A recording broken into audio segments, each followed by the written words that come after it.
1984ರಲ್ಲಿ police ಸ್ಟೇಷನ್ಗೆ ಒಂದು ಕಾಲ್ ಬರುತ್ತದೆ. ಕಾಲ್ ಎತ್ತಿದ ಕಾನ್ಸ್ಟೇಬಲ್ ಆ ವಾಯ್ಸ್ ಕೇಳಿ ಅಲ್ಲೇ ದಂಗಾಗಿ ಬಿಡುತ್ತಾನೆ. ಯಾಕೆ ಪೊಲೀಸ್ಗೆ ಆ ಥರ ಕಾಲ್ ಬಂದರೆ ಅವನೇನಕ್ಕೆ ಶಾಕ್ ಆಗಬೇಕು ಅನ್ನೋದನ್ನು ಈ ವಿಡಿಯೋದಲ್ಲಿ ತಿಳ್ಕೊತೀರಾ. ಕೊನೆಯವರೆಗೂ ವಿಡಿಯೋ ನೋಡಿ ಮತ್ತು ಸಬ್ಸ್ಕ್ರೈಬ್ ಮಾಡೋದನ್ನ ಮರಿಬೇಡಿ. ಕೇರಳದಲ್ಲಿ 1984ರಲ್ಲಿ ನಡೆದ ಒಂದು ಕ್ರೈಮ್ ಕೇಸ್ ಇದಾಗಿದೆ ಮತ್ತು ಇದನ್ನು ನಡೆಸಿರೋದು ಮೋಸ್ಟ್ ಇಂಟೆಲಿಜೆಂಟ್ ಕ್ರಿಮಿನಲ್. ಅವನ ಹೆಸರೇ ಸುಕುಮಾರ್ ಗುರೂಪ್. ಇನ್ಯಾಕೆ ತಡ, ಬನ್ನಿ ಅವನ ಬಗ್ಗೆ ತಿಳ್ಕೊಳ್ಳೋಣ. ಸುಕುಮಾರ್ ಗುರೂಪ್ ಹುಟ್ಟಿದ್ದು 1946 ಕೇರಳ ರಾಜ್ಯದಲ್ಲಿ, ಅದು ಆಲಪ್ಪುಳ ಎನ್ನುವ ಪ್ರದೇಶದಲ್ಲಿ. ಆ್ಯಕ್ಚುಲಿ ಅವನು ಬೆಳೆದಿದ್ದು ಶ್ರೀಮಂತ ಕುಟುಂಬದಲ್ಲಿ ಮತ್ತು ಪ್ರತಿಷ್ಠಿತ ನಾಯರ್ ಕುಟುಂಬ ಅದಾಗಿತ್ತು. ಚಿಕ್ಕ ವಯಸ್ಸಿನಲ್ಲಿ ಗುರೂಪ್ ತುಂಬ ಇಂಟೆಲಿಜೆಂಟ್ ಆಗಿದ್ದ ಮತ್ತು ಶಾರ್ಪ್ ಆಗಿದ್ದ. ಅವನು ಅಲ್ಲೇ ಲೋಕಲಲ್ಲಿ ಪ್ರೈಮರಿ ಎಜುಕೇಷನ್ ಮುಗಿಸಿ ಹೈಸ್ಕೂಲಲ್ಲಿ ತುಂಬ ಆ್ಯಕ್ಟಿವ್ ಆಗಿದ್ದ ಮತ್ತು ಅವನಿಗೆ ಸ್ವಲ್ಪ ಸ್ವಾರ್ಥ ಮನೋಭಾವದ ಬುದ್ಧಿ ಇತ್ತು. ಗುರೂಪ್ನ ಹೈಸ್ಕೂಲ್ ಮುಗಿದ ಮೇಲೆ ಅವನಿಗೆ ಒಂದು ಅವಕಾಶ ಸಿಕ್ಕಿತು. ಅದೇ ಏರ್ಫೋರ್ಸ್, ಭಾರತೀಯ ವಾಯುಪಡೆಯಲ್ಲಿ ಜಾಬ್ ಸಿಕ್ಕಿತು. ಅಲ್ಲಿನ ಡಿಸಿಪ್ಲಿನ್ ಜೀವನ, ಭಾರತೀಯ ಯೂನಿಫಾರ್ಮ್, ದೇಶ ಸೇವೆ ಇವೆಲ್ಲವೂ ಅವನನ್ನು ತುಂಬ ಆಕರ್ಷಿಸಿತ್ತು. ಅಲ್ಲಿಯೂ ಸಹ ಅವನ ಕೈಚಳಕ ತೋರಿಸುತ್ತಿದ್ದ. ಅಂದರೆ ಏರ್ಫೋರ್ಸ್ನಲ್ಲಿ ಕೆಲವೊಂದಿಷ್ಟು ಥಿಂಗ್ಸ್ನ ಕದಿಯುವುದು ಮತ್ತು ಅಲ್ಲಿನ ಡ್ರಿಂಕ್ಸನ್ನು ಕದ್ದು ಹೊರಗಡೆ ಮಾರುತ್ತಿದ್ದನು. ಇವೆಲ್ಲವೂ ಅವನಿಗೆ ಹಣದ ಆಸೆ ಎಷ್ಟಿತ್ತೆಂದು ತೋರಿಸುತ್ತಿತ್ತು. ಅವನು ತರಬೇತಿ ಪಡೆದ ಮೇಲೆ ಹುದ್ದೆಗೆ ಸೇರಿಕೊಂಡ. ಮುಂದೆ ಏರ್ಫೋರ್ಸ್ನಲ್ಲಿದ್ದಾಗ ಗುರೂಪ್ನ ವ್ಯಕ್ತಿತ್ವ ಇನ್ನಷ್ಟು ಬೆಳೆಯಿತು. ಅಲ್ಲಿನ ಕಟ್ಟುನಿಟ್ಟಿನ ನಿಯಮಗಳು, ಸಮಯವನ್ನು ಫಾಲೋ ಮಾಡುವುದು ಮತ್ತು ಶಿಸ್ತು ಇವೆಲ್ಲವೂ ಅವನ ಸ್ವಭಾವಕ್ಕೆ ತದ್ವಿರುದ್ಧವಾಗಿದ್ದವು. ಅಲ್ಲಿನ ಸಹೋದ್ಯೋಗಿಗಳು ಹೇಳಿಕೆ ಕೊಟ್ಟಿರುವಂತೆ ಗುರೂಪ್ಗಿಂತ ಚಾಲಾಕಿ ಮತ್ತು ವೈಸ್ ಪರ್ಸನ್ ಬೇರೆ ಯಾರೂ ಇಲ್ಲ. ಆದರೆ ಅಲ್ಲಿನ ಶಿಸ್ತು ಅವನಿಗೆ ಇಷ್ಟ ಇರಲಿಲ್ಲ. ಇದರಿಂದ ಅವನ ಮನಸ್ಸು ಹೊರಗಿನ ಕಡೆನೇ ಜಾರುತ್ತಿತ್ತು. ಸ್ವಲ್ಪ ಹಣ, ಆರ್ಭಟ ಅವನನ್ನು ತುಂಬ ಸೆಳೆಯುತ್ತಿತ್ತು. ಇದರಿಂದ ಏರ್ಫೋರ್ಸ್ನ ರೂಲ್ಸ್ನನ್ನು ಅವನು ಬ್ರೇಕ್ ಮಾಡುತ್ತಿದ್ದ. ಅಲ್ಲಿನ ಹಿರಿಯ ಅಧಿಕಾರಿಗಳೊಂದಿಗೆ ಜಗಳ ಮತ್ತು ಎದುರು ವಾದಿಸುವುದು, ಕೆಲವೊಮ್ಮೆ ನೇರ ವಿರೋಧವಾಗಿ ಮಾತನಾಡುತ್ತಿದ್ದ. ಒಟ್ಟಿನಲ್ಲಿ ಹೇಳಬೇಕೆಂದರೆ ಅವನು ಏರ್ಫೋರ್ಸ್ ರೂಲ್ಸ್ಗೆ ಅಡ್ಜಸ್ಟ್ ಆಗಲೇ ಇಲ್ಲ. ಫೈನಲಿ ಅವನು ಹೆಚ್ಚು ಕಾಲ ಸೇವೆ ಸಲ್ಲಿಸಲಿಲ್ಲ. ಕೆಲವು ವರದಿಗಳ ಪ್ರಕಾರ ಅವನು ಸ್ವತಃ ರಾಜೀನಾಮೆ ಕೊಟ್ಟ. ಕೆಲವರು ಹೇಳುವಂತೆ ಅಲ್ಲಿನ ರೂಲ್ಸ್ ಬ್ರೇಕ್ ಮಾಡಿದ್ದಕ್ಕಾಗಿ ಅವನನ್ನು ಹೊರಹಾಕಲಾಯಿತು. ಇಲ್ಲಿ ಯಾವುದು ಸತ್ಯ ಯಾವುದು ಸುಳ್ಳು ಎಂದು ತಿಳಿಯದೇ ಹೋಯಿತು. ಒಂದಂತೂ ಸತ್ಯ, ಅವನಿಗೆ ಏರ್ಫೋರ್ಸ್ ಜೀವನ ಸೂಟಾಗಲಿಲ್ಲ. ಅಲ್ಲಿಂದ ಗುರೂಪ್ನ ಮನಸ್ಸು ಸಂಪೂರ್ಣವಾಗಿ ಹಣ ಮತ್ತು ಹೆಸರು ಗಳಿಸುವುದರ ಕಡೆ ವಾಲಿತು.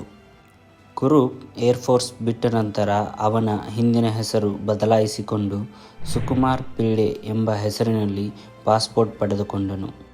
ಕೆಲವು ವರದಿಗಳ ಪ್ರಕಾರ ಅವನು ಪಾಸ್ಪೋರ್ಟನ್ನು ದೊಡ್ಡ ಅಧಿಕಾರಿಗಳಿಗೆ ಲಂಚ ಕೊಟ್ಟು ಮಾಡಿಸಿಕೊಂಡಿರಬಹುದು ಎಂದು ತನಿಖೆಯಲ್ಲಿ ವರದಿಯಾಗಿದೆ. ಅಲ್ಲಿಂದ ಸುಕುಮಾರ್ ಪಿಳ್ಳೆ ಆಗಿ ಅವನು ಗಲ್ಫ್ ಕಂಟ್ರಿ ಅಂದರೆ ದುಬೈಗೆ ಹೋದ. ಅಲ್ಲಿ ಮರೈನ್ ಪೆಟ್ರೋಲಿಯಂ ಎಂಬ ಕಂಪನಿಗೆ ಜಾಯ್ನ್ ಆದ. ಏರ್ಫೋರ್ಸ್ನಲ್ಲಿ ಸೇವೆ ಸಲ್ಲಿಸುತ್ತಿದ್ದಾಗ ಒಂದು ಕಾಲ ಅವನು ಮುಂಬೈಯಲ್ಲೇ ಇದ್ದ. ಅಲ್ಲಿ ಅವನು ಸರ್ಜಮ್ಮ ಎಂಬುವವಳನ್ನು ನೋಡಿದ. ಆ ಹುಡುಗಿ ಗುರೂಪ್ನ ಮನೆಯ ಕೆಲಸದವಳಾಗಿದ್ದಳು ಮತ್ತು ಆ ಸರ್ಜಮ್ಮ ಮುಂಬೈಯಲ್ಲೇ ನರ್ಸ್ ಕೆಲಸದಲ್ಲಿ ಇದ್ದಳು. ಇವರಿಬ್ಬರ ನಡುವೆ ಪ್ರೇಮವಾಗಿ ಮತ್ತು ಮನೆಯ ವಿರೋಧದ ನಡುವೆಯೂ ಇಬ್ಬರು ಮದುವೆಯಾದರು. ವಿದೇಶದಲ್ಲಿ ಕಾಲ ಕಳೆದರು. ಅಲ್ಲಿಂದ ಗುರೂಪ್ನ ಕನಸು ಮತ್ತು ದುಡ್ಡು ಮಾಡುವ ಬಯಕೆ ಇನ್ನೂ ಹೆಚ್ಚಾಗುತ್ತಿತ್ತು. ಲೈಫ್ ಲಾಂಗ್ ಆರಾಮಾಗಿ ಇರುವ ಹಾಗೆ ದುಡ್ಡು ಮಾಡಬೇಕೆಂಬ ಮತ್ತು ಅಂತಹ ಸಂಚುಗಳನ್ನೇ ರೂಪಿಸಲು ಪ್ರಾರಂಭಿಸಿದನು. ಫ್ರೆಂಡ್ಸ್, ರಿಯಲ್ ಕತೆ ಇಲ್ಲಿಂದ ಶುರು. ಅಬುಧಾಬಿಯಲ್ಲಿ ಗುರೂಪ್ನ ಪ್ಲಾನ್ನಂತೆ ಅವನು ಒಂದು ಲೈಫ್ ಇನ್ಶೂರೆನ್ಸ್ ತೆಗೆದುಕೊಂಡ. ಅದು ಬರೋಬ್ಬರಿ 8 ಲಕ್ಷ ರೂಪಾಯಿದು. ಕೆಲವೊಂದು ವರದಿಗಳ ಪ್ರಕಾರ ಗುರೂಪ್ ತಾನು ಓದಿದ ಒಂದು ಜರ್ಮನ್ ಬುಕ್ಕಿಂದ ಈ ಪ್ಲಾನನ್ನು ರೆಡಿ ಮಾಡಿದ್ದ. ಅಲ್ಲಿಂದ ಗುರೂಪ್ ತನ್ನ ಊರಿಗೆ ಬರುತ್ತಾನೆ. ನಂತರ ಅವನ ಯೋಜನೆಯಂತೆ ಮೊದಲ ಹಂತ ತನ್ನ ಸಾವನ್ನು ನಕಲಿ ಮಾಡುವ ಯೋಜನೆ ರೂಪಿಸಿದನು. ಆ ಪ್ಲಾನ್ ಏನೆಂದರೆ ಯಾರಿಗೂ ಅನುಮಾನ ಬಾರದಂತೆ ತನ್ನ ಸಾವನ್ನು ನಿಜ ಮಾಡಿ ಆ 8 ಲಕ್ಷ ರೂಪಾಯಿ ಲೈಫ್ ಇನ್ಶೂರೆನ್ಸನ್ನು ಕ್ಲೈಮ್ ಮಾಡುವುದು. ಅದರಂತೆ ಜನವರಿ 21, 1984ರಲ್ಲಿ ಅವನ ಹೆಂಡತಿಯ ಅಣ್ಣನಾದ ಭಾಸ್ಕರ್ ಪಿಳ್ಳೆ ಮತ್ತು ಕಾರು ಚಾಲಕ ಪೊನ್ನಪ್ಪನ್ ಅವನ ಜೊತೆ ಸ್ನೇಹಿತ ಶಾಹು ಸಹೋದರನೊಂದಿಗೆ ತನ್ನ ಯೋಜನೆಯನ್ನು ಶೇರ್ ಮಾಡುತ್ತಾನೆ. ಅವರೆಲ್ಲರನ್ನೂ 8 ಲಕ್ಷ ರೂಪಾಯಲ್ಲಿ ಶೇರ್ ಕೊಡುವುದಾಗಿ ನಂಬಿಸುತ್ತಾನೆ. ಈಗ ಈ ಪ್ಲಾನ್ನಲ್ಲಿ ಒಟ್ಟು 4 ಜನ. ಈಗ ಅವರಿಗೆ ಒಂದು ಬಾಡಿ ಬೇಕಾಗಿರುತ್ತದೆ. ಅದು ಕುರೂಪ್ನ ಹೋಲುವಂತೆ ಹೈಟ್, ವೆಯ್ಟ್ ಮತ್ತು ಲುಕ್ ಹಾಗೆ ಇರಬೇಕೆನ್ನುವುದು. ಊರು, ಹಾಸ್ಪಿಟಲ್ ಎಲ್ಲವನ್ನೂ ಹುಡುಕುತ್ತಾರೆ. ಆ ತರಹದ ಬಾಡಿ ಯಾವುದೂ ಸಿಗುವುದಿಲ್ಲ. ಇಂತಹ ಸಮಯದಲ್ಲೇ ಚಾಕು ಎಂಬಾತನನ್ನು ಕಾರಿನಲ್ಲಿ ಲಿಫ್ಟ್ ಕೊಡುವ ನೆಪದಲ್ಲಿ ಕಾರನ್ನು ಹತ್ತಿಸಿಕೊಳ್ಳುತ್ತಾರೆ ಮತ್ತು ಬಲವಂತದಿಂದ ಡ್ರಿಂಕ್ಸ್ ಮಾಡಿಸುತ್ತಾರೆ. ಆ ಡ್ರಿಂಕ್ನಲ್ಲಿ ಈಥರ್ ಎನ್ನುವ ವಿಷವನ್ನು ಮಿಕ್ಸ್ ಮಾಡಿರುತ್ತಾರೆ. ಆಗ ಚಾಕು ಅನ್ಕಾನ್ಷಿಯಸ್ ಆದ ನಂತರ ಮತ್ತು ಅವನ ಕತ್ತು ಹಿಸುಕಿ ಸಾಯಿಸುತ್ತಾರೆ. ಅಲ್ಲಿಂದ ಚಾಕೋನ ಬಾಡಿಯನ್ನು ಭಾಸ್ಕರ್ನ ಮನೆಗೆ ತೆಗೆದುಕೊಂಡು ಹೋಗುತ್ತಾರೆ. ಅಲ್ಲಿ ಚಾಕು ಬಾಡಿನ ಇಟ್ಟು ಮುಖದ ಮೇಲೆ ಆ್ಯಸಿಡ್ ಹಾಕಿ ಮತ್ತು ಕೂದಲೆಲ್ಲ ಸುಡುವ ಹಾಗೆ ಮಾಡುತ್ತಾರೆ. ಅಲ್ಲಿಂದ ಕುರೂಪ್ನ ಡ್ರೆಸ್ ಮತ್ತು ಅವನ ಜ್ಯುವೆಲರಿ ಎಲ್ಲವನ್ನು ಆ ಬಾಡಿಗೆ ಹಾಕಿ ಕುರೂಪ್ನ ಕಾರಲ್ಲಿ ಇಟ್ಟು ಹೊಲದ ಪಕ್ಕದಲ್ಲಿ ಅದನ್ನು ಆಕ್ಸಿಡೆಂಟ್ ರೀತಿಯಲ್ಲಿ ಬಿಟ್ಟು ಮತ್ತು 10 ಲೀಟರ್ ಪೆಟ್ರೋಲ್ ಸುರಿದು ಬೆಂಕಿ ಇಡುತ್ತಾರೆ. ಎಲ್ಲ ಜನರಿಗೂ ಅದು ಆಕ್ಸಿಡೆಂಟ್ ಮಾದರಿಯ ರೀತಿಯಲ್ಲೇ ಇರೋ ಥರ ಇಟ್ಟಿರುತ್ತಾರೆ. ನೆಕ್ಸ್ಟ್ ಡೇ ಇಡೀ ಕೇರಳವನ್ನೇ ಬೆಚ್ಚಿ ಬೀಳಿಸಿದಂತಹ ಈ ನ್ಯೂಸ್ ಹಬ್ಬುತ್ತದೆ. ಪೊಲೀಸರು ಶಾಕ್ ಆಗುತ್ತಾರೆ. ಕಾರು ಸುಟ್ಟ ಪ್ರದೇಶವನ್ನು ಸಂಪೂರ್ಣವಾಗಿ ಶೋಧನೆ ಮಾಡುತ್ತಾರೆ. ಮೊದಲಿಗೆ ಪೊಲೀಸರಿಗೂ ಇದು ಕುರೂಪ್ ಆಕ್ಸಿಡೆಂಟಲ್ಲಿ ಸತ್ತಿರಬಹುದೆಂದು ಎನ್ನಿಸಿದಾದರೂ ಆ ಕಾರಿನ ಸುತ್ತಮುತ್ತ ಒಂದು ಬೆಂಕಿ ಪೊಟ್ಟಣ ಮತ್ತು ಪೆಟ್ರೋಲ್ ಸ್ಮೆಲ್ ಬರುತ್ತಿರುತ್ತದೆ.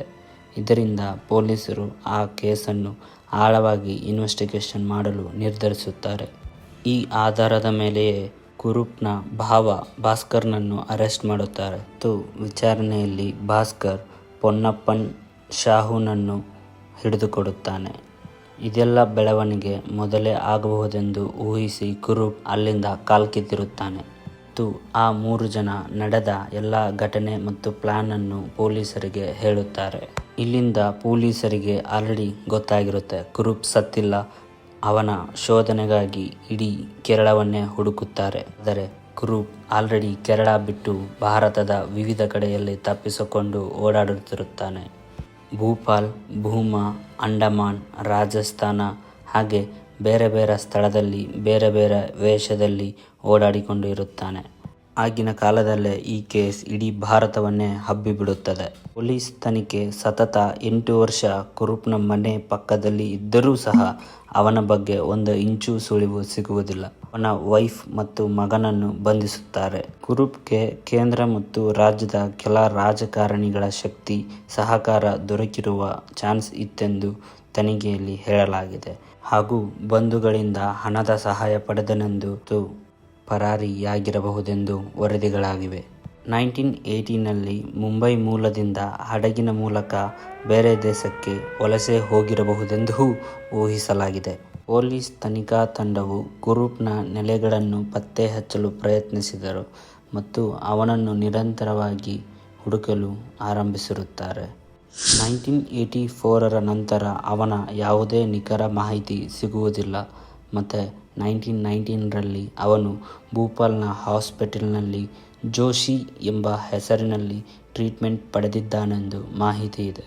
ಇನ್ನೂ ಕೆಲವು ವರದಿಗಳ ಪ್ರಕಾರ, ಕೆಲವು ದಾಖಲೆಗಳು ಮತ್ತು ಸೀನಿಯರ್ ಪೊಲೀಸ್ಗಳ ಪ್ರಕಾರ ಕುರೂಪ್ 2000ವರೆಗೆ ಬದುಕಿದ್ದರೂ ನಂತರ ಹೆಲ್ತ್ ಇಶ್ಯೂಯಿಂದ ಸತ್ತಿರಬಹುದೆಂದು ಅಂದಾಜಿಸಿದ್ದಾರೆ. ರೀಸೆಂಟ್ ನ್ಯೂಸ್ ಪ್ರಕಾರ 2020ಯಲ್ಲಿ ಕುರೂಪ್ ಉತ್ತರ ಭಾರತದಲ್ಲಿ ಕಂಡುಬಂದಿದ್ದ ಎಂಬ ವರದಿಯಿದೆ. ಸುಕುಮಾರ್ ಕುರೂಪ್ ಹೀಗೆ ಹಣದ ಬಲದಿಂದ ತಪ್ಪಿಸಿಕೊಂಡು ಬೇರೆ ದೇಶದಲ್ಲಿ ಇರಬಹುದೆಂದು ಅಂದಾಜಿಸಲಾಗಿದೆ. ಏನೇ ಹೇಳಿ 40 ವರ್ಷಗಳಿಗೂ ಹೆಚ್ಚು ಕಾಲ ಭಾರತ ಮತ್ತು ಕೇರಳದ ಪೊಲೀಸರಿಗೆ ತಲೆನೋವಾಗಿ ಕಾಡಿದ್ದ ಈತ ನಿಜಕ್ಕೂ ಇಂಟೆಲಿಜೆಂಟ್ ಕ್ರಿಮಿನಲ್ಲೇ. ಅವನ ಆಸ್ತಿ ಮತ್ತು ಅವರ ತಾಯಿ ಬಿಟ್ಟು ಹೋದ ಮನೆಯನ್ನು ಸರಕಾರಿ ತರಬೇತಿ ಕೇಂದ್ರಗಳಾಗಿ ಬದಲಾಗುತ್ತಿವೆ.